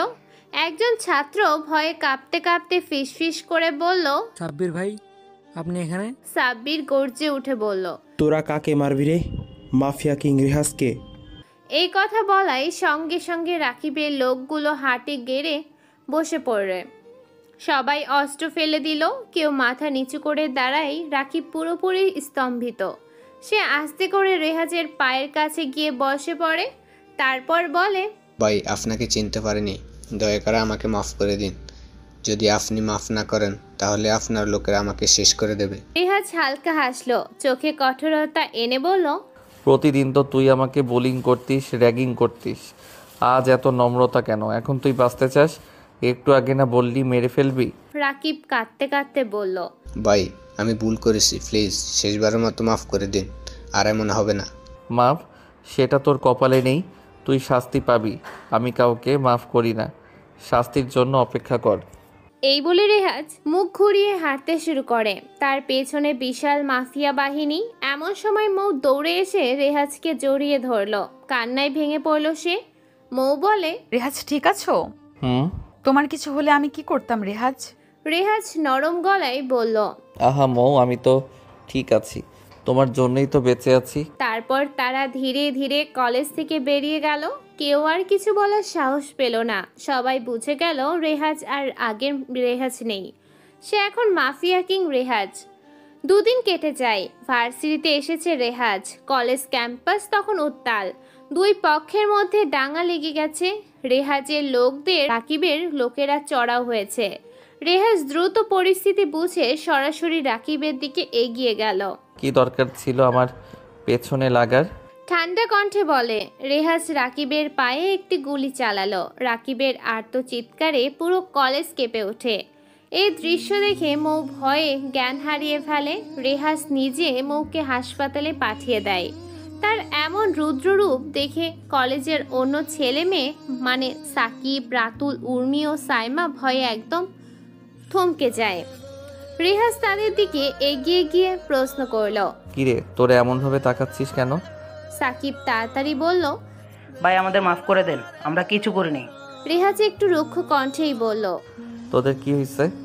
আমারে দেখে এত ভয় পাইছিস কেন? আপনার মতো ডনকে আমরা তুই করে বলতে পারবো না। তোরা আমার বন্ধু, তুই বললে সমস্যা নাই, ভয় পাস না। তুই আমাদের কাছে তোর আসল পরিচয় লুকিয়েছিলি কেন? আগে বললে কি হতো? রেহাজ কিছুক্ষণ চুপ থেকে উত্তর দিল, কারণ আমি জানতাম তোরা যদি আগে থেকে সব জানতি তাহলে হয়তো আমাকে বন্ধু বানাতি না। এই সময় নীলা ভয়ে বাড়ি ফিরে যায়। তার মাথায় একটাই প্রশ্ন ঘুরপাক খায়, যাকে সে এতদিন অপছন্দ করত সে একজন মাফিয়া হলেও তার কোনো ক্ষতি করলো না। অন্যদিকে রাকিবের বাবা ছুটে আসেন হাসপাতালে। দেখেন রাকিব আইসিইউতে ভর্তি। সাকিব রেহাজকে প্রশ্ন করে, আচ্ছা রেহাজ, তুই এই এলাকায় কেন এসেছিস? রেহাজ এক কথায় উত্তর দেয়, একটা কাজে। কি কাজ আমরা জানতে পারি? না। তুই কি আমাদের বন্ধু ভাবস? ভাবি। তাহলে বল। রেহাজ একটু চিন্তিত মুখ করে বলল, শুনলে হয়তো তোরা নিজেকে সামলাতে পারবি না। তাও বল। রেহাজ একটু চুপ করে দাঁড়ালো। তারপর ধীরে ধীরে সবকিছু বলতে শুরু করে। আসলে ছোটবেলা থেকেই রেহাজ ছিল একজন মেধাবী সাধারণ ছেলে। তার বাবা ছিলেন একজন সরকারি কর্মচারী। তিনি সৎ, আদর্শবান, বহু পুরস্কারে ভূষিত ছিলেন। মা ছিলেন স্কুল শিক্ষিকা। ছোট বোন দিঘি ছিল তার চোখের মণি। তাদের পরিবার ছিল সুখে ভরা, নিখুঁত এক সংসার। একদিন স্কুল থেকে দেরিতে বাড়ি ফিরে এসে রেহাজের জীবনের গল্প এক মুহূর্তে বদলে যায়। বাড়িতে ঢুকেই সে দেখতে পেল সব রুম তছনছ করা, সব কিছু ছড়িয়ে ছিটিয়ে আছে। ভয়ে ভয়ে সে মাকে ডাকতে থাকে, কোনো উত্তর নেই। রান্নাঘরে গিয়ে দেখে তার মা গলা কাটা অবস্থায় পড়ে আছেন। ছাদে ওর বাবার লাশ, আর আলমারির ভিতরে তার বোনের লাশ ছিল। মাকে বুকে জড়িয়ে ধরে কান্নায় ভেঙে পড়ে রেহাজ। সেই মুহূর্তে ওর মা ফিসফিস করে বলে উঠলেন, বাবা রেহাজ, পালা, ওরা তোদের কাউকে বাঁচতে দিবে না। পালা বাবা, আর ফিরবি না। নিজেকে বাঁচা। তোর বোন কোথায় দেখে রাখিস। এখনই যা এখান থেকে। এরপরই রেহাজের মা চিরদিনের মতো চোখ বন্ধ করে ফেলেন। কিছু সময় পর পুলিশ আসে, তদন্ত হয়, কিন্তু প্রকৃত খুনিদের খোঁজ মেলে না। কে বা কারা করেছিল কেউ জানে না। এরপর রেহাজ খুঁজে পায় বাবার একটি গোপন ডায়েরি। সেখানে লেখা ছিল তার বাবা একটি দুর্নীতিবাজ চক্রের বিরুদ্ধে কাজ করেছিলেন। সেই চক্রটি ছিল দেশের এক প্রভাবশালী অপরাধী সংগঠন। ওর বাবার সততা তাদের জন্য হুমকি হয়ে উঠেছিল, তাই তারা পুরো পরিবারকে মুছে ফেলতে চেয়েছিল। কিন্তু রেহাজ সেই রাতে বেঁচে যায়। শুরু হয় প্রতিশোধের যাত্রা। রেহাজ নিজের নাম পরিচয় গোপন রেখে আত্মগোপনে চলে যায়। বছরের পর বছর কঠোর ট্রেনিং নেয়, শক্তিশালী হয়ে ওঠে। তার একমাত্র উদ্দেশ্য পরিবারের খুনিদের খুঁজে বের করা এবং তাদের ধ্বংস করা। ধীরে ধীরে সে অপরাধ জগতের এক ভয়ঙ্কর নাম হয়ে ওঠে রেহাজের। কিন্তু ভেতরে সে ঠিক আগে সে রেহাজে ছিল, যার হৃদয়ে মা, বাবা আর ছোট বোন দিঘির ভালোবাসা গেঁথেছিল। রেহাজ সবকিছু ওর বন্ধুদের বলল। সব কথা শুনে সাকিব, রাতুল, উর্মি ও সাইমা স্তব্ধ হয়ে যায়। তারা কোনো কথা বলতে পারে না। রেহাজ তাদের দিকে তাকিয়ে বলল, আমি কাউকে কষ্ট দিতে চাই না, কিন্তু কেউ আমার আপনজনের ক্ষতি করলে আমি থামি না, সবাইকে মেরে ফেলি। রাকিব তখনও হাসপাতালে। নীলা বুঝতে পারে যাকে সে এত ভুল বুঝেছে তার হৃদয়ে আছে এক গভীর দুঃখের পাহাড়। এদিকে রেহাজ নিজের লোকজনদের ডেকে বলল, এখন থেকে এই কলেজে আর কোনো সহিংসতা হবে না। এখানে শুধু পড়াশোনা হবে। আর কেউ অন্যায় করলে আমি আগে নিজে তার বিচার করব, সবাইকে জানিয়ে দাও। ওর বন্ধুরা বিস্ময়ের চোখে রেহাজকে দেখে সে যে শুধু একজন মাফিয়া নয়, সে একজন যোদ্ধা, একজন ভাই, একজন বন্ধু, একজন মানুষ। কয়েকদিন পর শরীরের ভেতর এক ধরনের অদ্ভুত অনুভূতি হচ্ছিল রেহাজের, যেন কোনো অদৃশ্য ইমোশনাল ফিল ধীরে ধীরে তার শিরায় শিরায় জড়িয়ে পড়ছে। ও রেহাজের দিকে তাকিয়েছিল গভীর চোখে। কিছুক্ষণ পর হঠাৎ করেই মৌ রেহাজকে জড়িয়ে ধরল। এই মুহূর্তটুকু যেন সময়কে থামিয়ে দিল। কয়েক মিনিট পর মৌ নিজেই আলতো করে ছেড়ে দিল রেহাজকে। তারপর বলে, তুমি আমার জীবনের চাইতেও বেশি, অনেক ভালোবাসি তোমাকে। মৌ কাঁপা কাঁপা কণ্ঠে বলল। রেহাজ একটু চমকে যায়। মোর চোখে জল, কিন্তু তাতেও ভালোবাসার দীপ্তি ফুটে উঠেছিল। রেহাজ বলে, যদি কোনোদিন আমি হারিয়ে যাই? মৌ থামিয়ে বলল, এসব বলবা না তো, আমিও মরে যাব। তুমি ছাড়া আমি এক মুহূর্ত থাকতে পারবো না। সত্যি তুমি আমাকে এতটা ভালোবাসো? মৌ নিচু স্বরে উত্তর দিল। সে বেশ লজ্জা পাচ্ছে। বিকালে তারা দুজনে ঘুরতে বের হলো। চারপাশে সূর্যের আলো তখন স্নান হয়ে আসছে, কিন্তু তাদের ভেতরে আলো যেন আরো উজ্জ্বল হয়ে উঠেছে। পরদিন সকালে কলেজে রেহাজ যেন সম্পূর্ণ ভিন্ন এক রূপে হাজির হলো। সাধারণ দিনগুলোর মতো না। আজ সে নিজেকে সাজিয়েছে। নীল কোট, চোখে নীল চশমা, চুল স্মাইক করে সেট করা। চারপাশের ছেলেরা হিংসায় জ্বলছে আর মেয়েরা তাকিয়ে থাকছে মুগ্ধ হয়ে। মৌকেও দেখা গেল নতুন সাজে। তারা যখন কলেজের মূল ফটকে পৌঁছালো, তখনই 5টি দামি বাইক এসে দাঁড়ালো তাদের সামনে। প্রতিটা বাইকের সাথে দুজন করে দেহরক্ষী। সামনে একজন, পেছনে একজন, আর মাঝখানে রেহাজ আর মৌ। কেউ দেখলে একবারেই ভাববে কোনো রাজ্যের রাজা ও রানী নেমে এসেছে। সরাসরি সাকিবকে কাছে গিয়ে দাঁড়ালো রেহাজ ও মৌ। সাকিব তাকিয়ে বলল, আরে মামা, তোদেরকে তো আজ সিনেমার হিরো হিরোইনদের মতো লাগছে। পুরাই চকলেট ক্যাপলেট। আর না ভাই, এটা রাজা রানী, মাফিয়ারা যে কিং অ্যান্ড কুইন। সবার ঠাট্টায় মৌ লজ্জায় মাথা নিচু করে ফেলল। আরে আরে ভাবি, দেখছি তো লজ্জা পাচ্ছে। সাকিব হেসে বলল, মৌ তাতে আরো বেশি লজ্জা পায়। এখন আমাদের সামনে লজ্জা পাচ্ছে, আর পেছনে পেছনে। এই তোরা থামবি? রেহাজ গম্ভীর কণ্ঠে বলল। সবাই আরো মজা নেয়। না না, আজ তো আমরা বলবোই। সবাই হেসে উঠল, আর তাদের হাসিতে চারপাশ যেন প্রাণ বন্ধ হয়ে উঠল। কিছুক্ষণ আড্ডার পর রেহাজ ক্লাসের দিকে রওনা দেয়। রেহাজ ক্লাসে ঢুকতেই সবার মুখ ফ্যাকাশে হয়ে গেছে, যেন তার উপস্থিতি এক প্রকার চাপ তৈরি করল। তার বন্ধুদের মধ্যে হাসির রোল পড়ে গেল। একটু পর নীলার বান্ধবীরা এসে তার সামনে দাঁড়ালো। চোখে জল, মুখে অনুশোচনা। রেহাজকে বলে, রেজা, আমাদের মাফ করে দিও। রেহাজ অবাক হয়ে বলল, কি বললেন আমাকে? হেসে ফেলল রেহাজ। আমরা নীলার সাথে মিলে ভুল করেছিলাম, সত্যিই বুঝতে পারিনি কি করেছি, আমাদের মাফ করে দাও। কাঁদতে কাঁদতে বলল ওরা। রেহাজ কিছু বলার আগেই সাকিব বলল, রেহাজ, ওদের মাফ করে দে। রেহাজ একটু থেমে বলল, তোরাও বলছিস? কেউ যদি তার ভুল বুঝতে পারে তাহলে তাকে মাফ করে দেওয়া উচিত। তখন মৌ বলল, রেহাজ, তুমি ওদের মাফ করে দাও না। রেহাজ কিছুক্ষণ চুপ করে থাকলো, তারপর একটু হেসে বলল, আচ্ছা, আমি সবাইকে মাফ করে দিলাম, এখন যাও। ওরা সবাই কেঁদে ফেলল। মনে হলো এক বোঝা নামলো ওদের কাঁধ থেকে। এর পরের দিনগুলোতে রেহাজ ও মৌ যেন নতুন এক সম্পর্কের গল্প লিখছিল। তাদের বন্ধনের মাঝে কোনো অহংকার ছিল না, ছিল না কোনো মিথ্যা বাহানা। মৌ দিন দিন আরও গভীরভাবে বুঝতে পারছিল রেহাজকে, আর রেহাজও ধীরে ধীরে নিজেকে গড়ে তুলেছিল একজন দায়িত্ববান মানুষ হিসেবে। একদিন বিকেলে কলেজের পেছনের মাঠে তারা দুজন বসেছিল। হালকা বাতাস বইছে, আকাশে মেঘের ভেলা।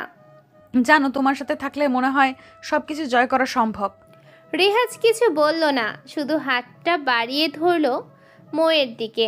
মৌ ধীরে ধীরে নিজের হাত রাখলো ওর হাতে। সেই মুহূর্তে তারা বুকে গিয়েছিল, এটা শুধু একটা ভালোবাসা না, এটা একটা প্রতিশ্রুতি একজন আরেকজনের জন্য। রাকিবের বাবা হাসপাতালের করিডোরে পা রাখতেই বাতাস ভারী হয়ে উঠল। তার চোখে ক্রোধের আগুন, গলায় কাপা গর্জন। হাসপাতালের বিছানায় অচেতন ছেলেকে দেখে তিনি নিজেকে আর সামলাতে পারলেন না। আমার ছেলেকে কে মেরেছে? আমি তাকে নিজের হাতে মেরে ফেলবো। খোঁজ লাগাও, কে করেছে এটা। একজন পুলিশ সদস্য শান্তভাবে বলল, স্যার, দয়া করে বসুন, আমরা খুঁজে বের করব। কিন্তু রাকিবের বাবার চোখে আগুন জ্বলে। সে বলে, যাও সবাই, সময় নেই, আমি নিজেই খুঁজে বের করব। এদিকে রেহাজ এবং মৌ দুজনেই দ্রুত বাড়িতে ফিরে আসে। সঙ্গে সঙ্গে রেহাজ ফোন করে সাব্বির এবং মানিককে, তোমরা দুজন রেডি হয়ে যাও, আজ রাতে জোকার কিংয়ের অবসান ঘটবে। মৌ কিছুটা উদ্বিগ্ন হয়ে পড়ে। সে বলে, রেহাজ, তুমি জানো কে তোমার মা বাবাকে মেরেছে? জানি। কে সে? মাফিয়া ওয়ার্ল্ডের লোক, জোকার কিং। আমি রাহিত, রাকিবের বাবা সে। মৌ কিছু বলে না। ওদিকে রাহিদের কাছে তার লোক ছুটে আসে। সে এসে বলে, স্যার, খোঁজ পেয়েছি, কে মেরেছে রাকিবকে। কে সে? এই নামটা শোনার পর রাকিবের বাবার মুখ শুকিয়ে যায়। রাহিদ বলে, মাফিয়া কিং রেহাজ? সে আমার পুরনো শত্রু রুহুল আমিনের ছেলে। একজন গোয়েন্দা সদস্য নিচু গলায় বলে, হ্যাঁ স্যার, আপনি ঠিকই ধরেছেন, রেহাজ মানে মাফিয়া কিং রাহুল আমিনেরই ছেলে। এই খবর শুনে রাকিবের বাবার বুক কেঁপে ওঠে। সে বলে, রুহুল আমিন, সেই পুরনো রক্তাক্ত ইতিহাস আবার ফিরে এসেছে। আমি ওকে নিজে মেরেছিলাম, ওর ছেলে বেঁচে যায়। রাহিদ চিন্তায় পড়ে যায়। ওদিকে এরই মধ্যে সাব্বির আর মানিক চলে আসে রেহাজের কাছে। ভাই, আমরা রেডি, বলো কি করব। রেহাজ চোখ শক্ত করে বলে, আজ কোনো দয়া বা মাফ নেই, জোকার কিংকে মাটিতে নামাতে হবে। মৌ তার সামনে দাঁড়িয়ে বলে, রেহাজ, তুমি কি এসব ঝামেলা এড়িয়ে চলতে পারো না? তুমি কেন এসব করো? রেহাজ তাকিয়ে বলে, মৌ, এটা সহজ না। আমি শুধু নিজের জন্য না, আমি প্রতিশোধ নিচ্ছি আমার বাবা মায়ের। মৌ একটু নরম গলায় জিজ্ঞেস করে, তোমার বাবা মাকে কে মেরেছিল তুমি তো জানো? রেহাজ মাথা নিচু করে বলে, হ্যাঁ জানি রাকিবের বাবা, তাতে কি? সে নিজের পরিচয় লুকিয়ে এই এলাকায় এসেছে, কিন্তু আমি জানি সে কোথায়। সে জোকার কিং, আর আজ তাকে আমি নিজ হাতে শেষ করব। আজ তাকে কেউ বাঁচাতে পারবে না। রেহাজ তখন ছোট, বাবা মা দুজনেই সমাজের সম্মানিত ব্যক্তি, কিন্তু এক রাতে একদল মুখোশধারী এসে ঘরে ঢোকে। চুরি আর আগ্নেয়াস্ত্রের তাণ্ডবে বাবা মা দুজনেই লাশ হয়ে পড়ে যায় রেহানের সামনে। তাতে রেহাজের শৈশব শেষ হয়, তার বোনের চেহারাটাও ভাসে। পুলিশ কিছুই করতে পারে না, সব প্রমাণ ধ্বংস হয়ে যায়। কিন্তু একমাত্র একটি মুখ রেহাজ ভোলে না, জোকারের মুখোশ। সেই মুখোশের আড়ালে ছিল রাকিবের বাবার ভয়ঙ্কর মুখ। বড় হয়ে রেহাজ হয়ে ওঠে অপরাধ জগতের রাজা, মাফিয়া কিং। সে খোঁজে সেই লোকটিকে, সেই জোকার কিংকে। আর আজ অবশেষে সে জানে কে তার শত্রু। রাকিবের বাবা নিজের দলের লোকদের ডেকে নেয়। তোমরা সবাই প্রস্তুত হও, আজ রেহাজের অবসান হবে। সে আমার ছেলেকে মেরেছে, আমি তাকে মেরে ফেলার আগ মুহূর্ত অবধি ছাড়বো না। অন্যদিকে রেহাজও তৈরি। সাব্বির, মানিক আর কিছু বিশ্বস্ত লোক নিয়ে সে প্রস্তুতি নিচ্ছে। রেহাজ বলে, রক্তের ঋণ রক্ত দিয়ে শোধ হবে। আমি প্রতিশোধ নিতে এসেছি, ক্ষমা করতে না। রাত নামে। রেহাজের চোখে আজ অন্যরকম আগুন। বহু বছর ধরে বুকের গভীরে জমে থাকা যন্ত্রণা আজ আগ্নেয়গিরির মতো ফেটে বের হতে চলেছে। আজ সে প্রতিশোধ নিতে চলেছে তাদের, যারা তার বাবা মাকে নির্মমভাবে হত্যা করেছিল। আজ সেই ভয়ঙ্কর খুনি জোকার কিংয়ের বিচার হবে। রেহাজ তার নিজস্ব ঢঙে সাজে, মুখে কালো মুখোশ, গায়ে কালো লম্বা টুপিওয়ালা জামা যা তার শরীরের অধিকাংশ ঢেকে রাখে। প্রস্তুতি সেরে সে বাড়ি থেকে বের হয়। রাস্তায় নেমেই সে ফোন তোলে। প্রথমে সাব্বিরকে ফোন করে, তারপর মানিককে। কিন্তু আশ্চর্যজনকভাবে কেউ ফোন ধরে না। দুজনেই যেন গায়েব হয়ে গেছে। ঠিক তখনই একটা অচেনা নম্বর থেকে কল আসে। রেহাজ ফোন ধরে, আর ওপাশ থেকে ভেসে আসে একটা ঠান্ডা মেয়ের কণ্ঠ। হ্যালো মাফিয়া কিং, কেমন লাগলো চমক? তোমার ছেলেরা কেউ ফোন ধরছে না, কারণ কেউ আর বেঁচে নেই। রেহাজ থমকে যায়। গলার স্বরটা ঠান্ডা হলেও কথাগুলো ছিল হাড় হিম করা। সে বলে, কে তুমি? আমি কে সেটা সময় হলেই জানতে পারবে, তবে এতটুকু জেনে রাখো, তুমি মারা যাবে। সাব্বির, মানিক, ওদের কি হয়েছে? কে মারলো ওদের? তাদের জন্য খুব কষ্ট হচ্ছে, তাই তো? তাহলে চলে আয় বাংলাদেশ ব্যাংকের পেছনে, ওদের সঙ্গে দেখা হবে। তুই যেই হোস না কেন, আমি তোর পরিচয় জানবই এবং নিজ হাতে তোকে শেষ করব। আগে এসো রেহাজ, তারপর দেখা যাবে কে কাকে শেষ করে। ফোন কেটে যায়। মুহূর্তেই রেহাজ গন্তব্যের দিকে রওনা দেয়। গাড়ি ছুটে চলে শহরের রাস্তায়। গন্তব্য বাংলাদেশ ব্যাংকের পেছনের নির্জন এলাকা। গাড়ি থেকে নেমে রেহাজ চারদিক খুঁজতে থাকে। হঠাৎ কিছু একটা তার পায়ের নিচে আটকে যায়। নিচে তাকিয়ে দেখে সাব্বিরের নিথর দেহ পড়ে আছে মাটিতে। রেহাজ দ্রুত সাব্বিরের কাছে ছুটে যায়, কাপা হাতে তাকে তুলে ধরে। এই সাব্বির, কি রে, তোর কি হয়েছে? ওঠ সাব্বির, আমার লক্ষ্মী ভাই, তুই ওঠ। চোখে জল এসে যায় রেহাজের। বহু লড়াইয়ে একসাথে থাকা এই বন্ধুকে এমনভাবে দেখে সে আর নিজেকে সামলাতে পারে না। বুকের ভেতরটা কেমন যেন ফাঁকা হয়ে যায়। পাগলের মতো চারপাশে ছুটে বেড়ায় রেহাজ। এবার সে খুঁজতে থাকে মানিককে, কিন্তু কোথাও কোনো শব্দ নেই। এই এক অজানা নীরবতা চারদিক ঘিরে ধরে। হঠাৎ চারপাশে আলো জ্বলে ওঠে। এক মুহূর্তের জন্য অন্ধ হয়ে যায় সে। আলোটা একটু কমতেই চোখে পড়ে আরও একটি দেহ। এবার মানিক লাশ হয়ে পড়ে আছে। রেহাজ আর সহ্য করতে পারে না। তার বুকের ভেতরে যেন কেউ হাজারটা ছুরি চালিয়ে দিচ্ছে। দুই বন্ধুর নিথর দেহ তার সামনে, চোখে অশ্রু, মনে প্রতিশোধের আগুন। ঠিক তখনই পেছন থেকে একটা পরিচিত কণ্ঠ ভেসে আসে। কেমন লাগছে রেহাজ, আমাদের ফাঁদে পড়ে গেলে অবশেষে? রেহাজ ধীরে ধীরে পেছনে ঘোরে। তার চোখ বিস্ময়ে বড় হয়ে যায়। সামনে দাঁড়িয়ে আছে মৌ, সেই মেয়ে যাকে রেহাজ একসময় বিশ্বাস করেছে। মৌ, তুমি এখানে? এটা কি হচ্ছে? কেন, তুমি কি অন্য কাউকে আশা করেছিলে? মৌয়ের ঠোঁটে হালকা ব্যঙ্গাত্মক হাসি। সে বলে, তুমি তো মাফিয়া কিং, তোমার মতো কাউকে পুলিশ ধরতে পারে না। তাই আমরা সবাই মিলে একটা প্ল্যান করলাম এবং তুমি ঠিকই আমাদের ফাঁদে পা দিলে।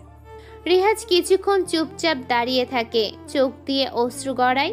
কিন্তু মনটা ধীরে ধীরে বরফ হয়ে যাচ্ছে। মৌয়ের পেছনে আরো কিছু মুখ দেখা যায়, তার অতীতের পরিচিত কিছু পুলিশের পোশাকে কিছু গোপন চরদের মতো লোক এসে দাঁড়ায়। মৌ এগিয়ে এসে বলে, তুমি যা করেছো তার শাস্তি তো পাওয়াই উচিত, তাই না? রেহাজ তাকিয়ে থাকে মৌয়ের চোখে, ঠান্ডার নির্দয় দৃষ্টিতে বলে, তোমরা আমাকে শাস্তি দিতে পারো মৌ, কিন্তু আজকে রাতটা কেউ ভুলবে না। আমার বন্ধুদের রক্ত বৃথা যাবে না। মনে রেখো, আগুনে ঘি ঢাললে তা আরও জ্বলে ওঠে। মৌ কিছু বলার আগে রেহাজ পকেট থেকে ধোঁয়ার বোমা ছুঁড়ে মারে। মুহূর্তের চারপাশ ঢেকে যায় কালো ধোঁয়ায়। হইচই শুরু হয়, কেউ কিছু দেখতে পায় না। গুলির শব্দ শোনা যায়, এরপর নিস্তব্ধতা। কিছুক্ষণ পর ধোঁয়া সরে গেলে দেখা যায় রেহাজ নেই, শুধু পড়ে আছে সাব্বির আর মানিকের নিথর দেহ এবং মৌয়ের হাতে একটা চিরকুট। আমি ফিরে আসবো মৌ, এই গল্প এখানেই শেষ নয়। কেটে যায় 1 মাস। মৌকে তুলে এনেছে রেহাজ। রেহাজের চোখে জল। মৌয়ের দিকে তাকিয়ে সে বলল, মৌ তুমি এটা করতে পারলে? তুমি তো আমাকে ভালোবাসো, তাই না? মৌ হেসে উঠল, তীব্র ঠান্ডা সে হাসি। সে বলে, ভালোবাসা? আমি আর তোমার সঙ্গে সবটাই ছিল একটা নাটক রেহাজ। রেহাজের কণ্ঠ থেমে গেল। ধাক্কা খাওয়া মুখে সে বলল, তাহলে তুমিও আমার সঙ্গে ছলনা করলে? ঠিক আছে, আমি স্বীকার করি আমি অপরাধ করেছি, কিন্তু ওরা কি করেছে? ওদের কেন মারলে? মৌ থমকে দাঁড়ালো, চোখ নামিয়ে বলল, ওদের আমরা মারিনি, ওদেরকে মেরেছে জানো কে? Mafia Joker king.